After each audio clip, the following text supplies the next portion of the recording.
I'm David Hepworth. Thanks for clicking this Word in Your Ear podcast, videocast, thing for which there is no name. Mark Ellen and I have been creating in this line since 2007. And if any of it has met with your approval, then please click to subscribe because it helps.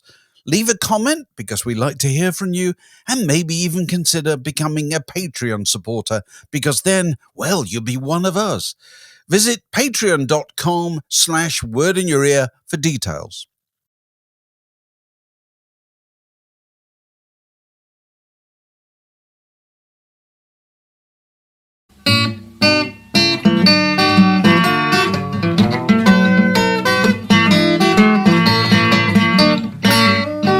You're listening to a podcast from The Word. David, I have a stack body for you. Good. And it relates to something we've been talking about recently, which is there's going to be a biopic, Bruce Springsteen biopic, I think later this year, actually, isn't there? Called Deliver Me From Nowhere. Not a great title. Terrible title. Stephen Graham of Adolescence is playing his dad. And Jeremy Allen White, the guy in The Bear, is playing Springsteen.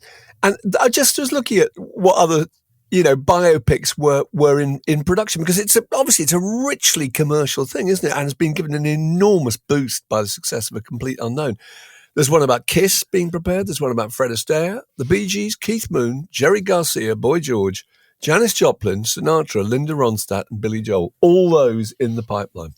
Crazy. But here are some others, right? And one of them, 8 of these are real, all under construction, and one is made up by me. Spot the Ringer. Okay?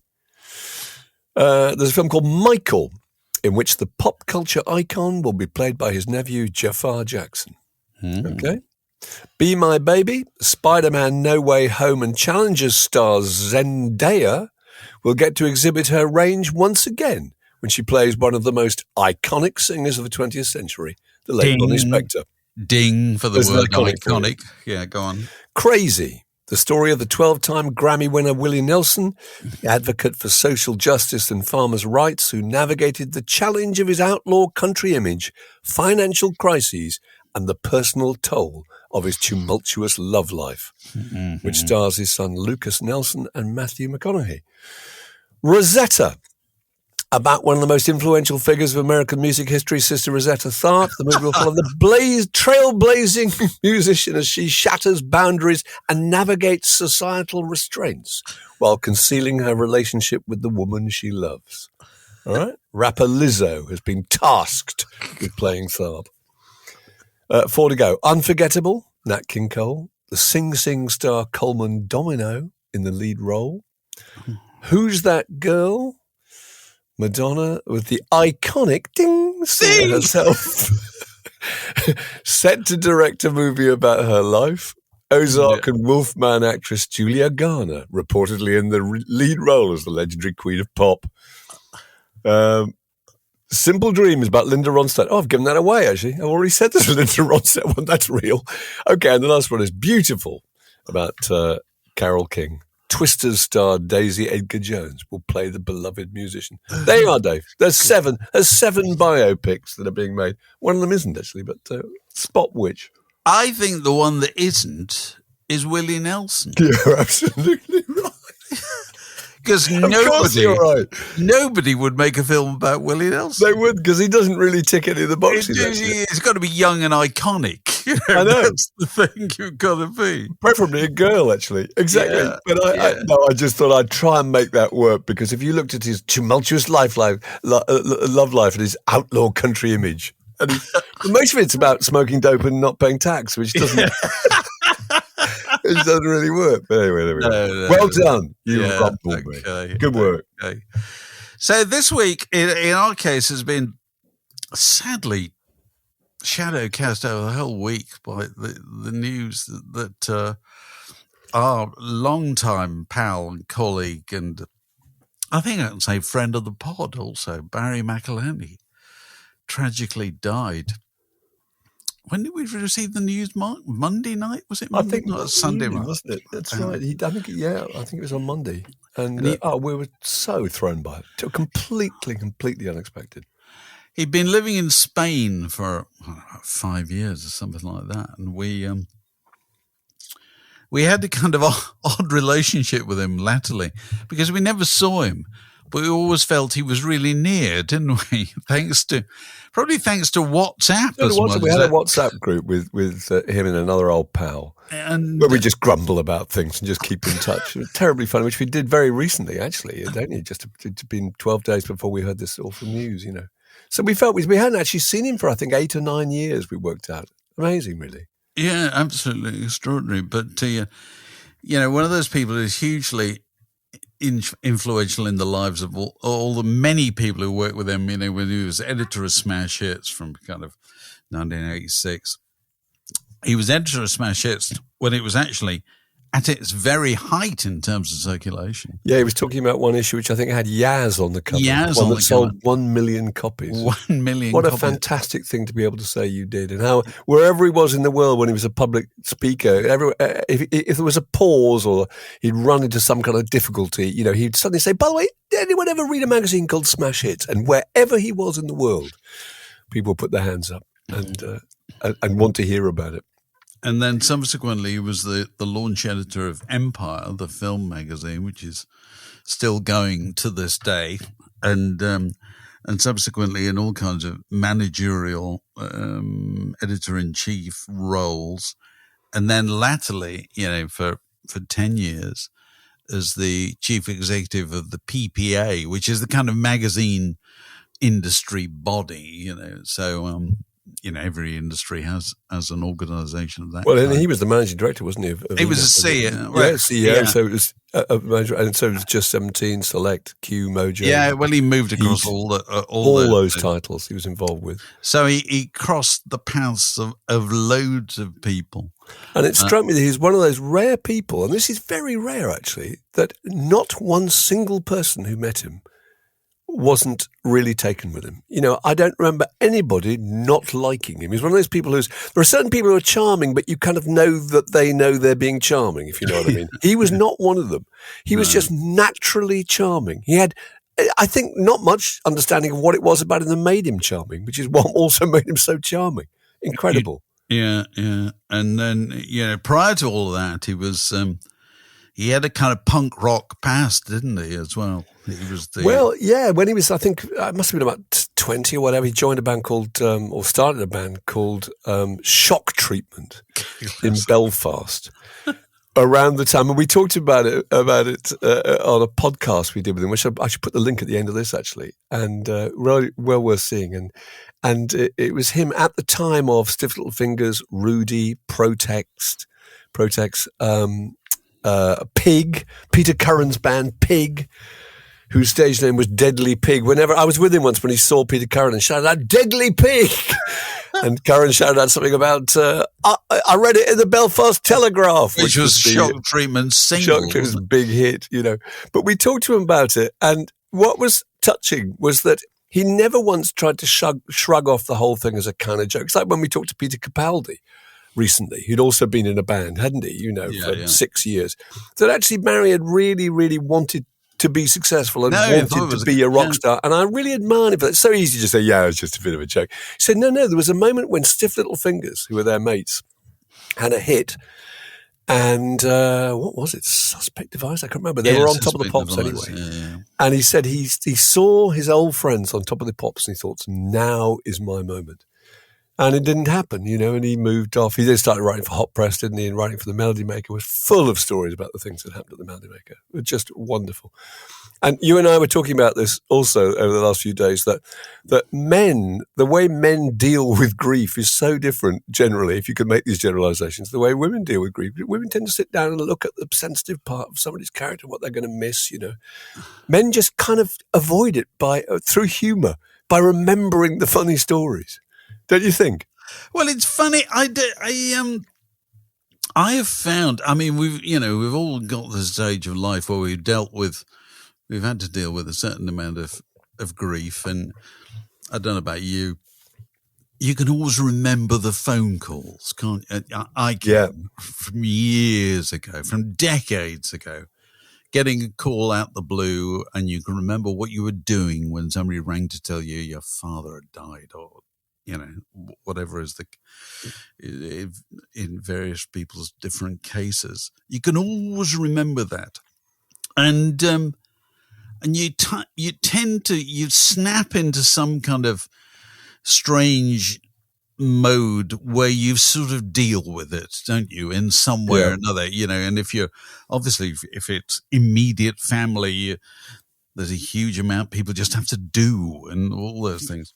And what you realize over a period of time is that kind of that there's kind of shock and there's grief and then there's loss.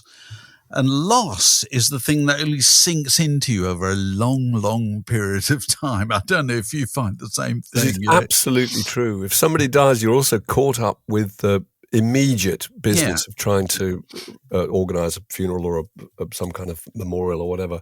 And it's only about a year later you suddenly look up and you think they're not coming back. They're not coming back. That really is utterly devastating. And it takes a long time for that to sink in. And it just comes back to you occasionally, and you might be, standing on a tube platform or doing absolutely anything, and suddenly this feeling just steals over you. A wave comes over you. That wave, and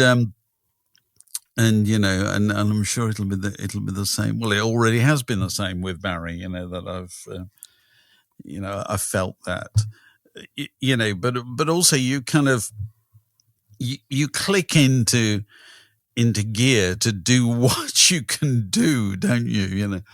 And so we end up meeting with loads of old colleagues and talking about, I don't know, funerals, memorial services, and obits, and all those kind of things that journalists end up being involved with, don't they?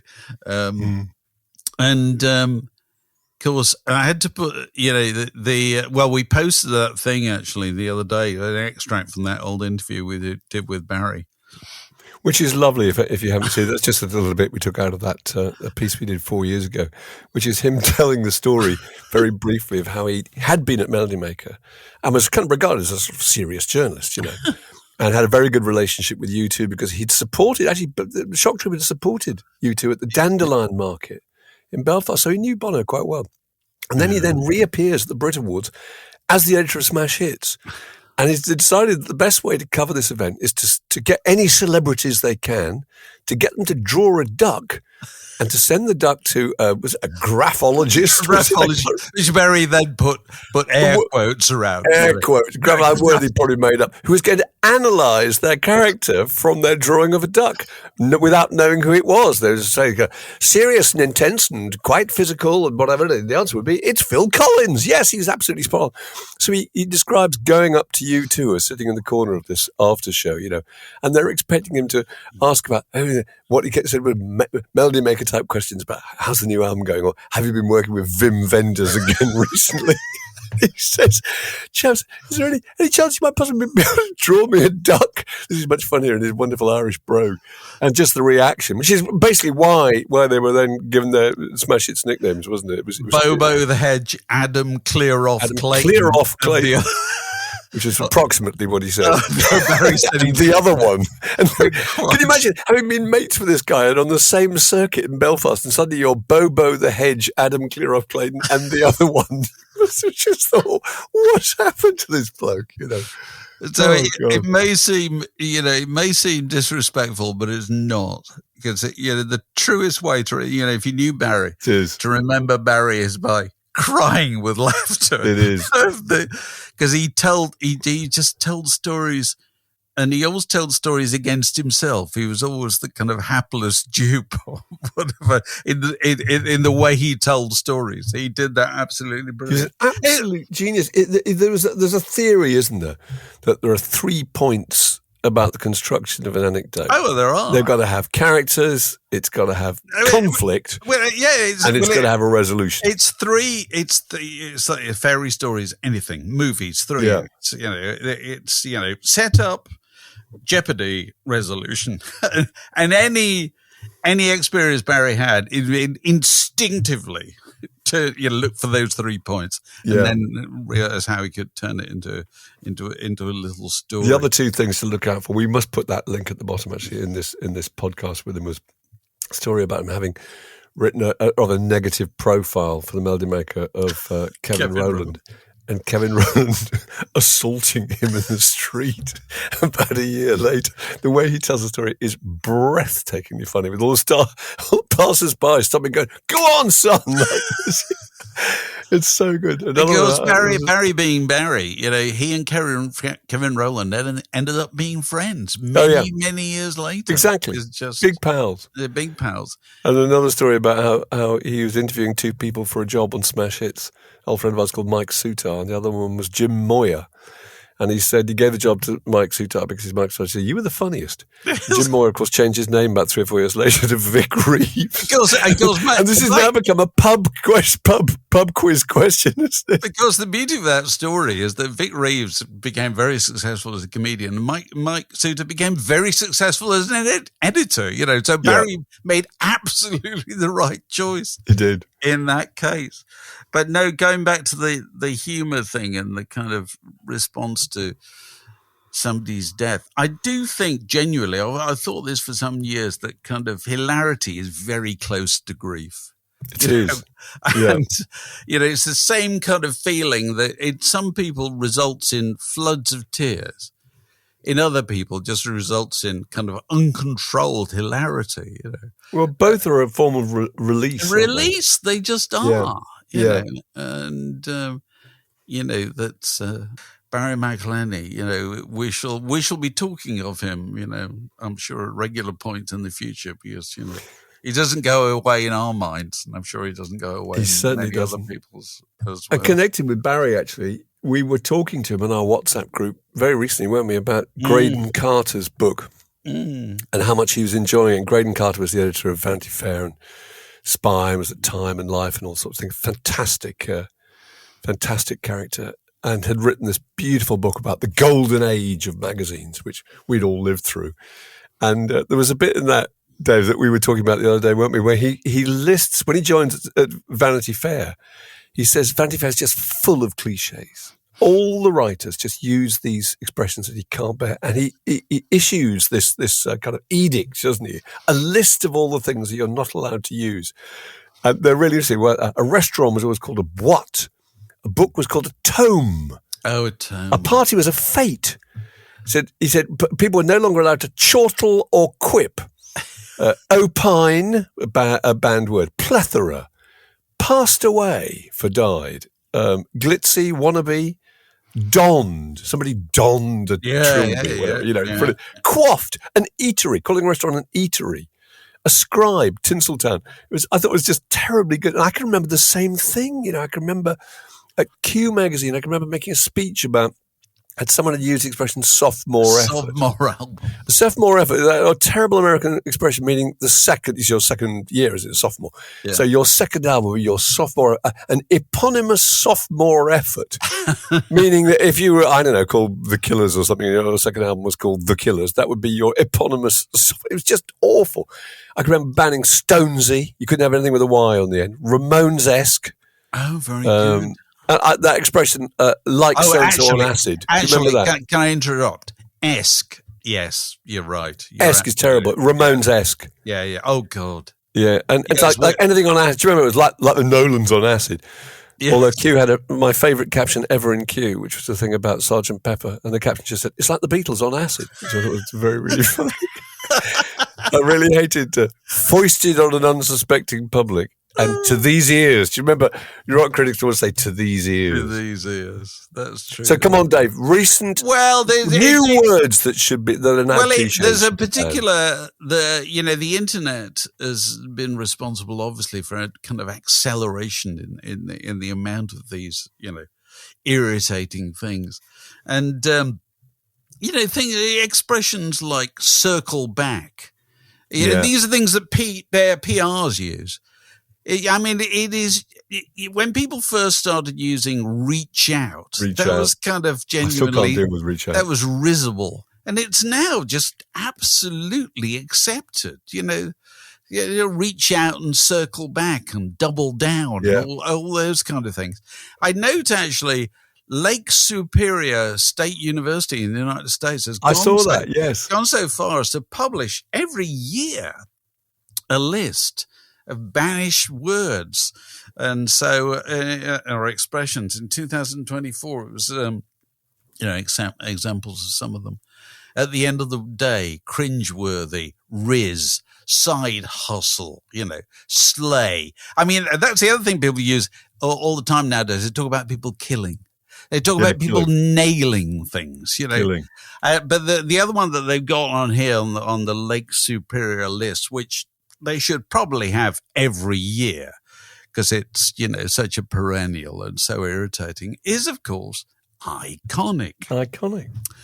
Iconic, which, I can remember a time when people used to use the word iconic, and it made you think of one of those Russian religious portraits in which individuals were depicted as saints, weren't they? And you could tell the iconic features of the image were the kind of halo around their head, and the fact that they usually had their head tipped to one side and may actually have had their hands placed together on their cheeks. So the idea was, here you are as a saint. Here is you're supposed to get a kind of internal spiritual light. Yes, and that was what they were there to do. And it's now just turned into it means just simply really famous. Oh, God's sake! And it's almost a cup of coffee can almost be iconic. It can certainly be epic, can't it? But and I was trying to think, just trying to retrieve it in terms of retrieving the original meaning of the thing. Because so many things in rock are called iconic. I mean, people talk about rock icons, Yeah. But what about things in rock which are genuinely iconic in the original sense of the term, i.e. a kind of visual, which when you see it, it sends a message, yes? And here's my go on. Here's my proposed beginnings of a list, which you may agree with or disagree with, or you may want to add to.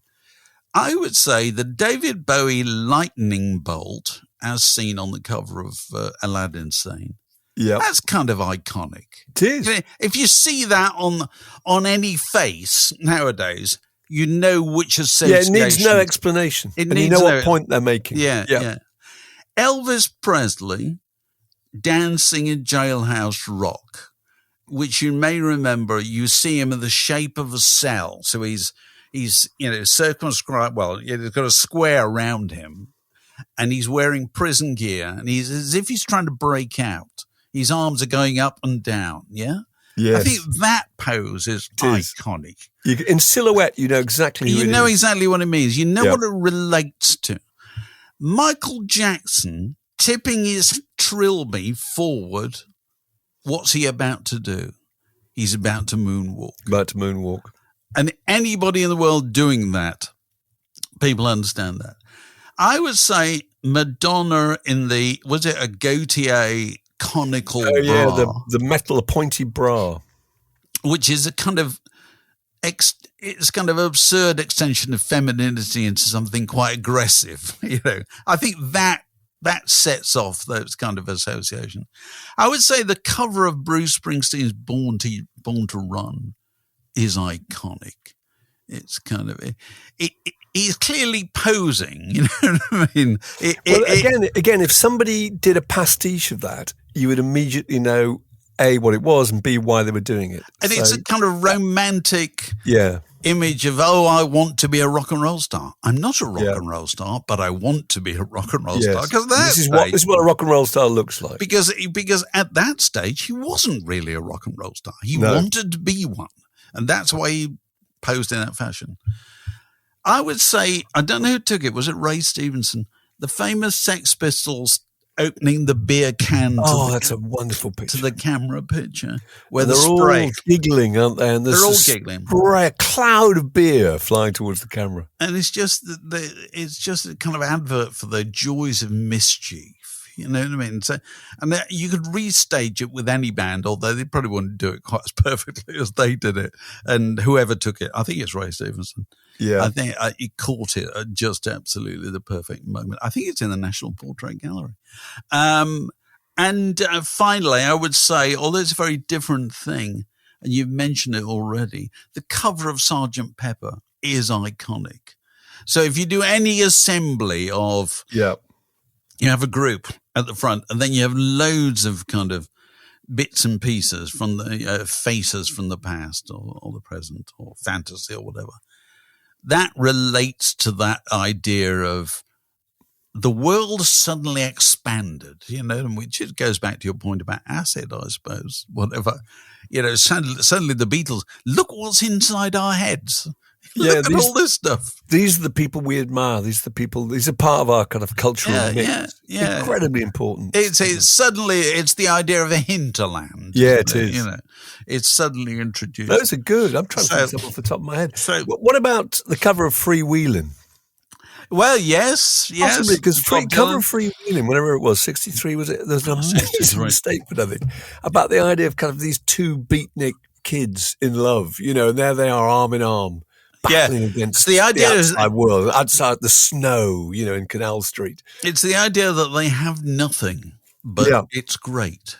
Exactly. You know, that's the thing I'd take from it. Yeah. And maybe Johnny Cash was it Folsom Prison or San Quentin? The Jim Marshall picture. Jim Marshall, the V sign, the single finger. That's an amazing picture. Of course, the wonderful thing about that picture is Jim Marshall took it. It is at San Quentin, I think. And because it was never published for years. Yeah. He goes, you can't show that. You know, it was Johnny Cash giving the finger to the camera. And then eventually became, you know, his key calling card, didn't it? That's the mental image you've got to remember when we were at Word, I think, and he died. And that was the picture I can remember ordering up because that's when you would remember him. And that was going to set the tenor for the obituary that we ran. Yeah. Maybe London Calling, maybe Abbey Road. I don't know. There must be. Well, London Calling, interestingly, is a kind of is a calling up another image, isn't it? Because it's calling up Elvis Presley's rock and roll, isn't it? In the lettering, yeah. Maybe the first Clash album. I don't know, but you know, people may have suggestions for other things that they think should be added to that list, where we reclaim, you know, the word iconic in its proper sense. You know, as related to rock and roll. Funny thing, you talk about the Johnny Cash thing, you know, becoming known years after it was taken. Somebody was in touch with me the other day, and they said we're talking about 70s groups. That most 70s groups are remembered one way or another, but they wanted to know why their favorite wasn't remembered. They said, why are Bebop Deluxe not celebrated in any way? And I just got back to them and said, well, yeah, you're right, they're not. But, you know, who's to say whether it might not still happen at some point in the future? Because, you know, we live in a world where, you know, people's names or images or sounds or whatever can travel beyond the earthly span or whatever. All it would take is just one Bebop Deluxe track to be on a Stranger Things equivalent, and it might just take off. You never know. It's just it could happen to anybody. But also the kind of place where these things are happening more than anywhere else nowadays is TikTok. God, there's been a case of this in the last week or so with Connie Francis as Connie Francis is still with us. I think she's 87. She's 87. And she had a hit in 1962 called Pretty Little Baby. No, Mark. This is even more amazing than this. So Connie Francis was a kind of corny old, you know, pop singer, starlet, you know, pre-Beatles and during that time and so forth. Stupid Cupid, all those things. You may recognize some of those hits. Lipstick on your collar. Lipstick on your collar. You know, Made a Fool of Me. All that kind of thing. You know, really associated with kind of Eisenhower's America, you know. Yeah. Really. Pre-Beatles kind of pre-Beatles. But, she made a record called Pretty Little Baby, and it only came out, Mark, on the B-side of a British single. That's the only time it ever came out. It was on the B-side of a 1962 single called I'm Gonna Be Warm This Winter. And then knows the B-side. Somehow, God knows how, in the last few months, it got picked up on TikTok. And loads of people, I've just been looking, if you go and look on TikTok and just, look up. I've just been doing the same. Pretty Little Baby. I can see why it works, though. Because mostly, I tell you what it is, it's mostly big American celebrities stroke influencers singing that song or lip syncing that song with one of their fabulously beautiful children, isn't it? I haven't even seen that. Somebody. Oh, well, I've seen millions of versions. I mean, yeah. So it's kind of look at me and my gorgeous child and sing and Pretty Little Baby, and it's just become absolutely enormous, isn't it? What's the number of? The number of streams. I don't know. It'll all be 10 gone. 10 billion views. That can't be right. It's absolutely impossible. I don't know. But anyway, there we are. I don't know. But it's good that, so she's 87 and being interviewed all about TikTok and what she says in the interview she's thinking of going back on the road and doing some shows. I don't think so. It's just brilliant. Let's get the band back together. Oh dear. So, Bill Nelson and Bebop Deluxe, don't despair. There's a long way to go yet. The future may yet rediscover you. You're listening to Word in Your Ear. Cheaper than therapy, and you can walk the dog at the same time. We've been talking about Bruce Springsteen the last couple of weeks about his current tour of Europe and how he's been making a big thing of his statement about his opposition to Donald Trump and singing the Bob Dylan song, The Chimes of Freedom, and so forth. And he's been doing it at every show. I was talking to a friend of mine who'd gone to see him in Lille in northern France last week, and she and her husband were sitting up on the sides in a football stadium outside of Lille. And she found herself, it's a great misfortune, to be sitting next to what I can only describe as an unabashed Donald Trump supporter. Yes. How did she know that they were? Because they're wearing a MAGA hat? No, I don't think they were going that far. But when he launched into his little speech about Donald Trump, which is clearly flagged up as part of the show, because nowadays it's in the nature of going to shows. You know what you're going to see because you've been following it online. There's going to be very little surprise about it. And he starts his speech, and this guy just starts his body language is clearly irritated, and he starts shaking his head and muttering under his breath. But let's be fair, that's his constitutional right as much as your constitutional right. If he doesn't agree, absolutely. Of course it is. And but the point is, it kind of ended up spoiling my friend's evening because this guy just wouldn't stop. And in between songs, and this is the kind of thing, I just wanted to talk a bit about the kind of stadium experience. If you're not down in the mosh at the front, you're up at the sides, you can feel detached from the experience. And people will converse, at varying degrees of volume or whatever. But he felt it was his duty to kind of put the case for the defence, and put it to my friend Annie, who was the nearest available Brit, who might be buying this propaganda because they might not know anything about American politics or whatever. They've had their brainwashed. Yeah, well, I don't know, It's all really stupid. I mean, when she was telling me about it, I thought, my first question was he drunk? But she said, no, he wasn't. He was sober, But it kind of, it put a cloud over the whole thing for Annie. And I had no difficulty understanding that at all. But it did, once again, make me think, the bigger the gig, you go to, the more people there are there, the bigger the venue, the further you are from the stage, the greater the chance that your individual experience of that event will be spoilt by something. Yes, by the weather, by the sound not being right where you are, by the people around you, all those things. You know, if you go to a big show in a theatre and you're anywhere near the front, your vision, your window is entirely taken up by the show. Yes, you can't look away from it. There's nothing outside that. Nothing outside of that. Or interrupt it. You know, so your window, 80% of it is occupied by the show.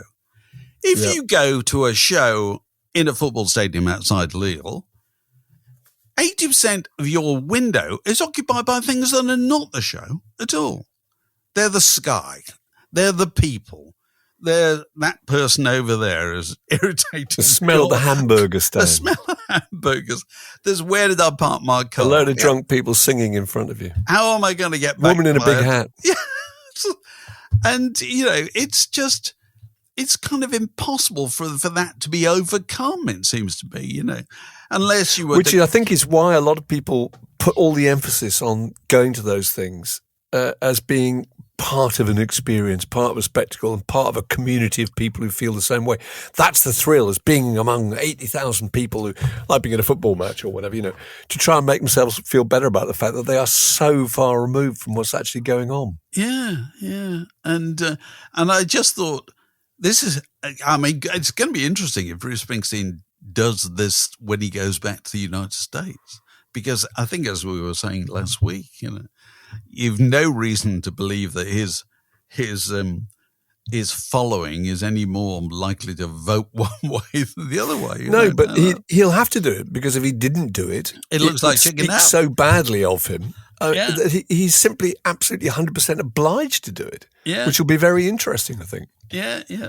On a stadium experience note, at a side tangent, are you following this revelation this morning about the Oasis concerts? Oh, no, go on. I've only read this one, so if I'm getting this wrong, anybody do correct us. But as far as I can see, if you have a ticket to the standing area of one of these big stadium shows, the Oasis stadium shows, which are starting in about a month's time, then you now have to enter a ballot to discover which part of that standing area you're allowed to be in. Are you going to be reasonably near the stage or not reasonably near the stage?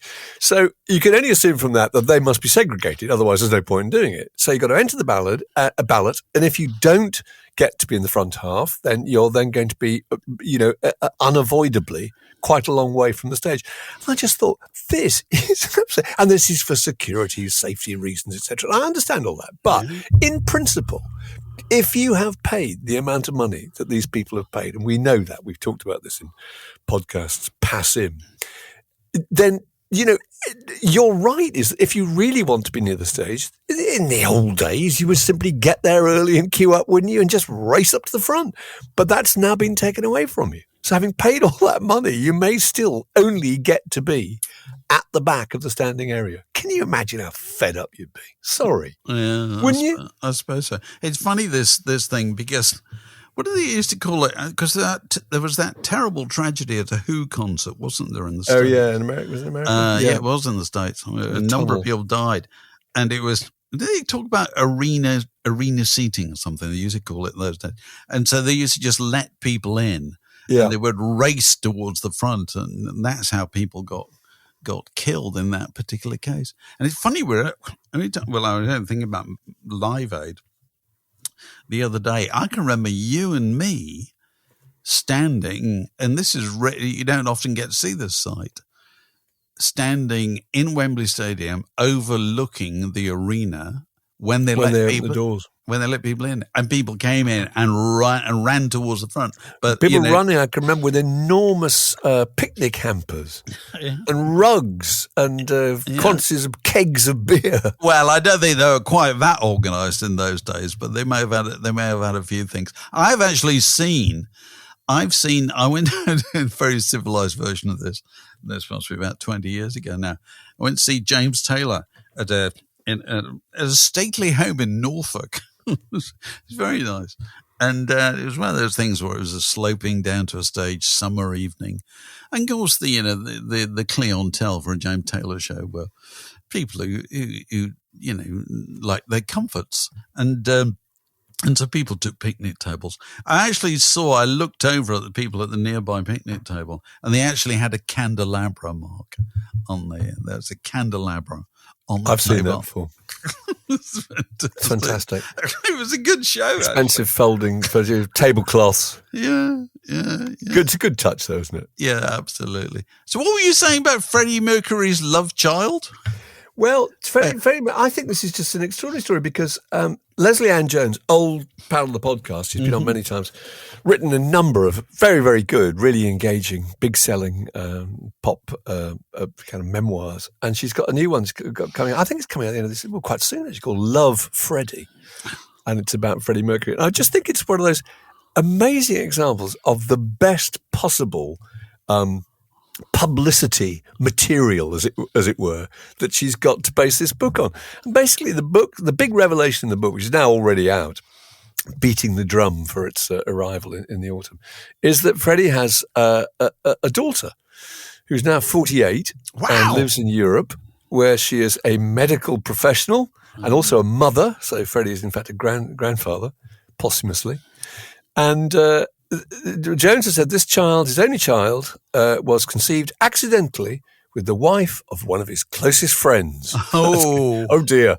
Anyway, while his friend was away on an extended business trip. So it was comforting his wife. Makes very clear that legally this is all absolutely verified, and the singer has, the DNA test and all that kind of stuff.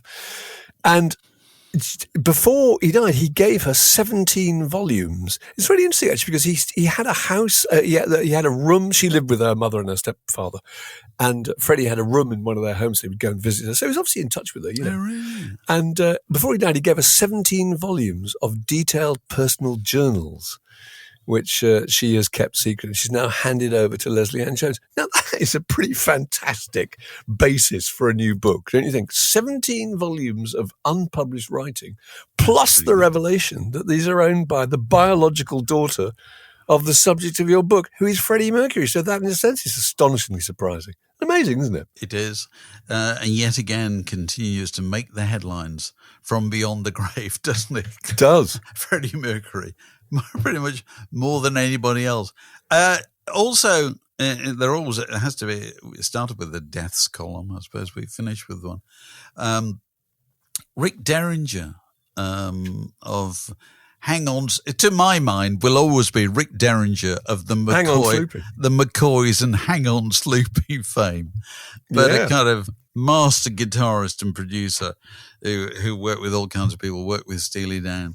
And people used to say that Ricky Don't Lose That Number from Pretzel Logic was inspired by Rick Derringer, who played on the album and other Steely Dan records. It wasn't, actually. That was just a flip comment that Donald Fagen made in an interview. But he was, I can't forget where he came from, somewhere in the middle of the United States. And he got this song, Hang On Sloopy, which the record company just wanted somebody to record because the people who owned the record company had written it or allegedly written it. I don't know. But it was fantastic, kind of very early kind of garage rock record, wasn't it? Was it 1965, 6 or something like that? It was 1965. He was 17, wasn't he? Oh, well, there you go. Do you know his real name, by the way? Oh, Zanzinger. Is it Zanzinger? Yeah, it's Zerringer. Richard Dean Zerringer. Yeah. If you're going to change your name from Richard Dean Zerringer to change it to Rick Derringer is genius, don't you think? I suppose. Rick Derringer is one of the best rock and roll names ever invented. I suppose it is. It's fantastic. Whenever I think about Hang On Sloopy, I think about my wife's 40th birthday party, which you came to, and in a place in the city, and Tommy Hibbert came along, and I'd put together all these tunes for people to dance to, and the only one that Tom Hibbert danced to was "Hang On Sloopy" by them. I can see him now in his uncoordinated fashion, shaking his spidery limbs about in a kind of sarcastic way, Absolutely. as if kind of dancing as if in inverted commas. Yes. It's classic rock critic dancing. It is. Dancing in inverted commas. No, I'm not really doing it. I don't dance, but of course this is "Hang On Sloopy," so I've got to get on the floor. John Peel dancing there. Yeah, absolutely. John Peel's exactly the same. Yeah.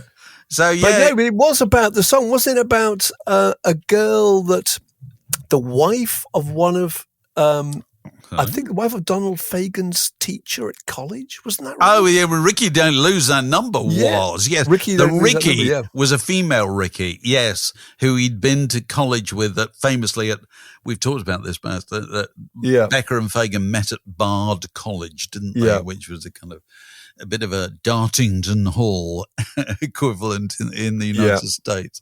Progressive. And because we were also talking about Libby Titus, weren't we, the other week, who died, who was formerly his wife, was he, Donald Fagen's wife? She had also been there. And so those associations went back a long way. And so Ricky Don't Lose That Number was an old school girlfriend from Bard College. But Rick Derringer, went on to do all kinds of things. But do you know what his greatest success was? Not "Hang On Sloopy," not the fact that he produced Weird Al Yankovic. He produced Weird Al Yankovic's hits. And that's a lot of hit records. A lot of hit. Well, he also plays the guitar solo on "Eat It," and I have to say, I think Weird Al Yankovic's "Eat It" is really good. I'm sorry, it just is. I thought that's a pastiche. Terribly funny. That's a pastiche of "Beat It," isn't it? Yeah, it is. It's a very simple world, the world of Weird Al. Just take the B off. Get yourself some yogurt, have some cake, whatever it is. It's eat it, just eat it. It's like, I thought it was really funny. Now the other thing that people don't. Steve Wright always wanted to be Weird Al Yankovic. Yes, I think that was his ambition, was to produce comedy records like that. Well, he did produce some. So in latter years, just before his death, Rick Derringer became added to that very short list of rock stars who are happy to be associated with Donald Trump. So along with what's his face? What is his face? Ted Nugent. No, well, Ted Nugent. Kid Rock. There you go. Yeah. Well, that's your list. Ted Nugent, Kid Rock, and Rick Derringer. That's it. Rick Derringer and that's it. But anyway, he did. So a colourful career. So usual stuff applies. This foolishness that you've been listening to is only available to the world thanks to the good graces of our Patreon supporters. And if you'd like to add your name to that illustrious company and join the celestial choir, you can do so by going to patreon.com/wordinyour-ear and look at the way you might sign up, because, without Patreon, ultimately, this just doesn't happen, even though it has been going since what year, Mark? Remind me. 2007, something like that. I think 2007. And if you sign up, you will get the weekly quiz, the international live weekly quiz on Friday nights, which is very, very good fun. Very good fun. And you get prizes are involved, and you will also get all sorts of other entertainment early, and a very special visit from Dave and I digitally on your birthday. If you sign up at the correct level. Top tier. Yes. And so please look into doing that. And look out for various things we've done. Yes, we interviewed Martha Wainwright recently, who was terrific. So there's going to be a good podcast interview she was absolutely terrific. Stuart McConey next week. Budgie, the drummer of Susie the Banshee. Yeah, not Budgie the band. That's Budgie. Yeah. And there'll be a thing about reissues, Dave, isn't it? I talked to Rob Cager, who spent 10 years putting together the fabulous reissue of the not the Rolling Stones, of the Small Faces, the Autumn Stone from 1970, and he was fascinating on the whole subject of picking things out of skips and being blindfolded and transported to distant warehouses to listen to master tapes and all the strange involving world of the reissue specialist. I'm sure you'd like to hear that. So, stay tuned. This podcast was brought to you by The Word.